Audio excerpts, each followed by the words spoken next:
안녕하세요. 해운 컨설팅 연구소 소장 이종훈입니다.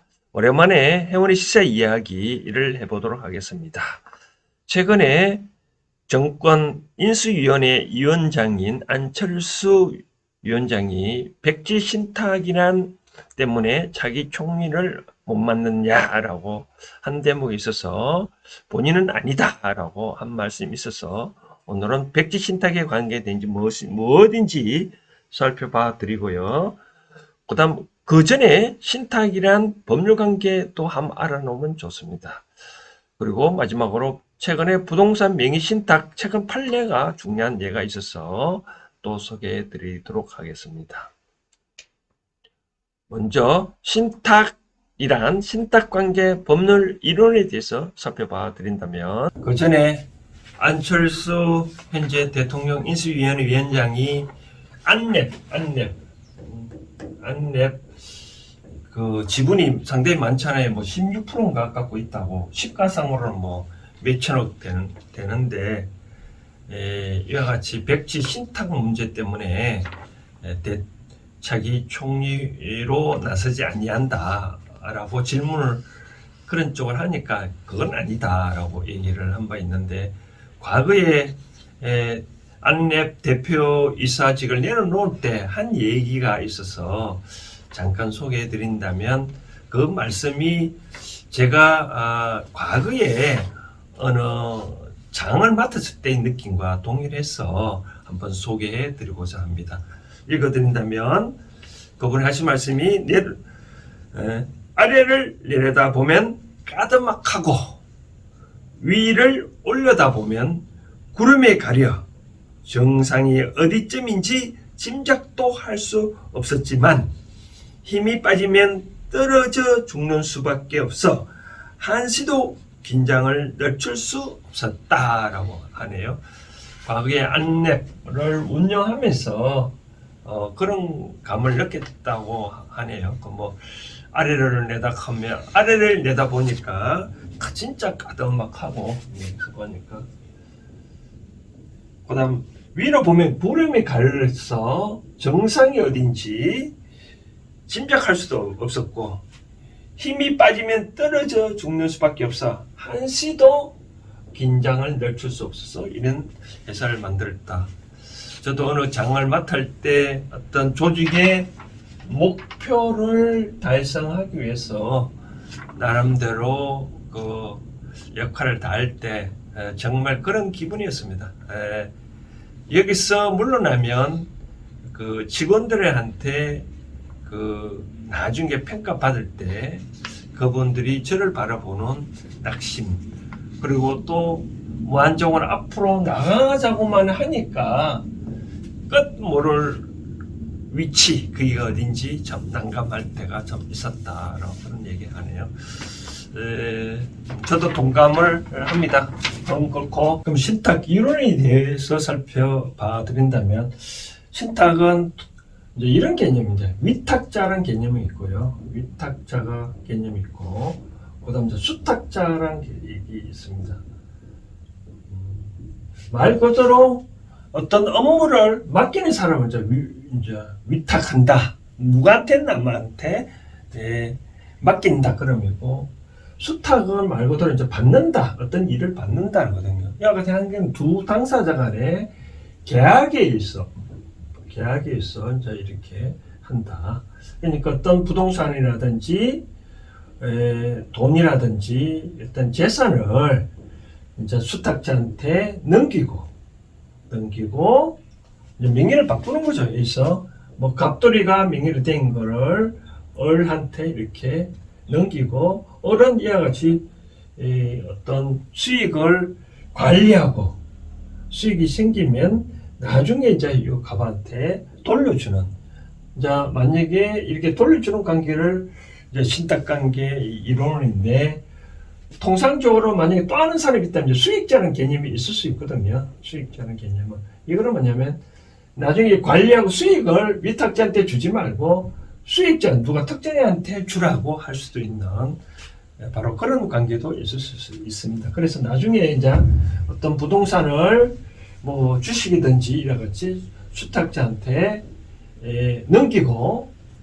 넘겼을 때 나중에 되찾아오는 방법은 이제 명의신탁을 이제 해지를 하면 되는 거죠. 해지. 이제 예를 들어서 은행에 예금을 하더라도 나중에 만기되면 이제 찾아오잖아요. 그렇죠? 바로 그런 얘기입니다. 그러니까 신탁관계는 이제 명확하다. 이런 관계다라고 이제 이해를 하고, 여기서 핵심 포인트는 수탁자가 이 위탁자한테 받은 내용을 요 해지를 하면 다시 위탁자가 찾아올 수 있다라고, 그 개념이 명확해야 우리 기사 내용을 이해를 할 수 있습니다. 두 번째는 주식 백지 신탁은 뭔지, 거기에 관련된 근거 법률은 뭔지 살펴봐 드리도록 하겠습니다. 백지할 때 이 개념은 어디서 많이 봤을까요? 우리 백지수표란 말이 있잖아요. 그죠? 백지수표.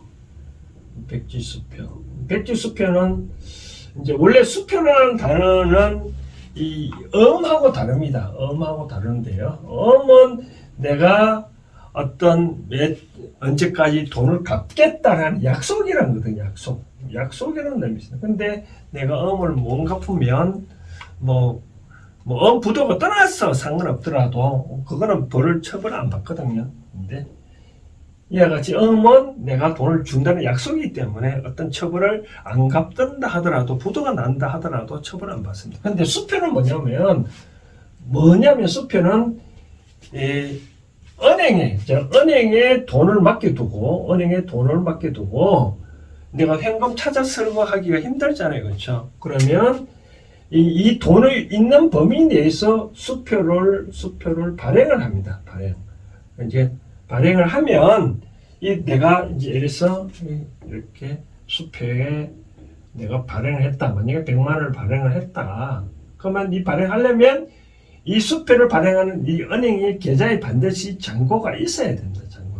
잔고가 없으면 이제 안 되겠죠. 그렇죠? 잔고 범위 내에서 수표를 발행을 하면 이제 요 수표를 들고 은행 가면 반드시 요 돈을 지불을 합니다. 이제. 그런데 은행에 잔고가 없는데도 불구하고 수표를 발행했다. 그러면 수표법 위반으로 처벌을 받습니다. 그렇기 때문에 음하고 수표는 다르다. 근데 수표는 직업이 확실하다. 바로 그런 거든요. 처벌도 받기 때문에. 그러니까 과거에 이제 백지수표니까 이 돈을 내가 마음대로 이 금액을 아까 말한 대로 정해놔야 되는데 금액을 정하지 않냐고 그냥 제3자한테 줬으면 이 받은 자가 이 금액을 기재를 할 수 있거든요. 기재를 해서 은행에 제출하면 돈을 주니까 백지수표는 말 그대로 호황된 건지 모르지만 좀 돈 자랑을 하는지 모르겠지만 하여튼 이제 이런 식으로 이제 한다. 그럼 백지 신탁이란 말이냐? 수표에서 백지 신탁하는 말이 뭐냐?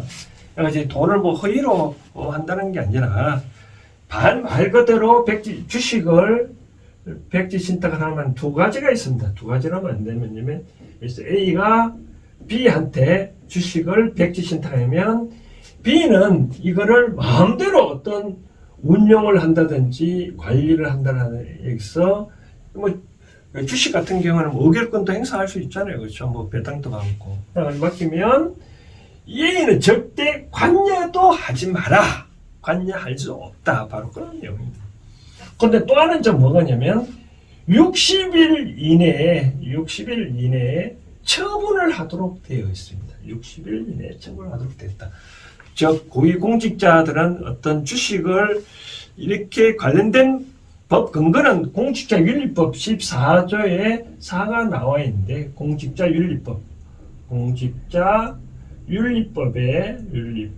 14조에 4가 있는데 뭐냐면 어떤 공직자가 해당되는 주식을 갖고 있으면 주식을 갖고 있다 해서 다 해당되는 게 아니라 어떤 주식을 갖고 있으면 해서 내가 그 직책에 영향을 끼치는 어떤 일을 한다면 예를 들어서 이런 경우가 있겠죠.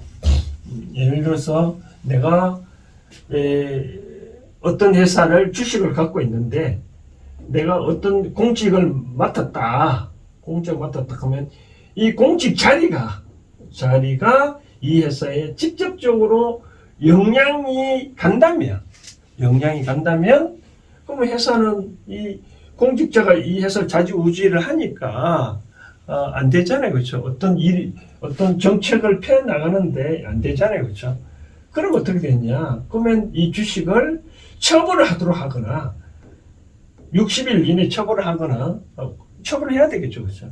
처분하기 싫으면 거동의 차원의 수표를 이 주식을 백지로 신탁을 맡기는 거죠. 신탁 맡기면 아까 말한 대로 어차피 60일 이내에 처분을 하도록 할 수밖에 없으니까 결국은 경영권을 잃게 되겠죠. 그렇죠? 백지에 신탁을 한다 하더라도. 그래서 과거에 만약에 안철수가 안내에 주식을 갖고 있는 게 과연 나의 공직 생활하고 관련 직접적으로 연관이 있느냐 라고 이제 판단해야 되겠죠. 그와 같은 경우에는 이제 공직자 심사위원회가 있습니다. 심사위원회에서 내가 공직하고 주식하고 서로 관련이 있다 없다. 만약에 관련이 없다고 한다 그러면 그 주식을 백지 신탁을 할 필요는 없는 거고, 만약에 관련이 있다 판단되면 반드시 공직을 맡으려면 이 주식을 처분하거나 백지 신탁을 해서 받은 자가 60일 동안 운영을 한다 하더라도 결국은 60일 이내에 처분을 해야 되는 그런 게 염려가 있다라고 되는 것이네요. 그래서 신문지상에 안철수 인수위원장이 차기 총리에 하느냐 안 하느냐 문제가 됐을 때 주식 문제가 관련돼 있다. 그런데 국무총리하고 안내하고 관련돼 있을까요? 저는 개인적으로 각종 노트북이라든지 모든 PC 안내비 많이 깔려져 있잖아요. 그렇죠? 국무총리 되면 거기 우리 회사 주식 내가 갖고 있으니까 무조건 다 설치하라 라고 할 수도 있지 않을까요? 그러니까 영향이 있으니까 문제가 되겠죠. 아무튼 그런 차원이다. 전혀 관련 없으면 상관없는 거예요. 우리가 자본주의 사회에서 나의 재산권을 함부로 침해할 수는 없잖아요. 다만 이제 공직자 되면 공직자와 직접 관련된 어떤 회사의 주식을 갖고 있으면 안 된다. 바로 그런 차원에는 보면 됩니다. 이번에는 부동산 명의신탁 최근 판례를 소개해 드리고자 합니다. 최근 이제 부동산 판례가 이제 어떤 판례가 있냐면 이런 내용인데 이제 A가 B한테 재산을 신탁으로 맡겨놨고 난 다음에 B가 나중에 팔았어. 매매를 해서 이제 이익금이 생기는 이거를 이제 A한테 돌려줬는데, 과세당국에서는 A가 B한테 신탁 맡겼을 때 요때를 양도로 보고 과세를 해야 되느냐, 아니면 이 사람이 양도를 한 시점으로 봐야 되느냐라고 따져봤을 때, 지금 명의신탁에 관련된 거는 B가 양도한 시점부터 여기 양도를 해서 이익금을 요구해 이 사람한테 준 거를 그때 양도를 보고 과세를 한다라고 판결한 게 있습니다. 이건 당연한 이유인데 과거에 재직기간 때문에 가산세 문제 때문에 이런 문제가 하나 대두된 사례가 있는데 자세한 내용은 요 관련된 재미난 이야기도 있는데 그건 추후에 다시 말씀드리는 데고, 아무튼 이 신탁은 바로 받은 자가, 수탁자가 알아서 관리를 하고 나중에 수익금을 얘한테 돌려주기 때문에 실질적으로는 이 사람 소유다는 거죠. 그렇죠? 소유다. 이 사람이 B가 아무리 운영을 어떻게 된다 하더라도 실질적으로는 소유자가 A다 라고 해서 이제 A가 실질적으로 돈을 갖는 시점에 양도를 본다. 그럼 마찬가지로 주식도 백지 신탁하는 것도 자꾸 백지라는 개념을 내세우는 것도 관여하지 말라. 실질적으로는 A 소유지 않느냐라고. 그럼 A 소유면 나중에 국무총리 그만두고도 찾아올 수 있다라고 하면 어떤 영향이 있을 수 있겠잖아요. 그래서 어차피 60일 이내에 처분해라. 바로 그런 차원인가. 그런 차원을 보면 될 것 같습니다. 오늘 이렇게 시사 이야기로 백지 신탁에 대해서 한번 살펴봤습니다. 오늘 여기까지 하겠습니다. 감사합니다.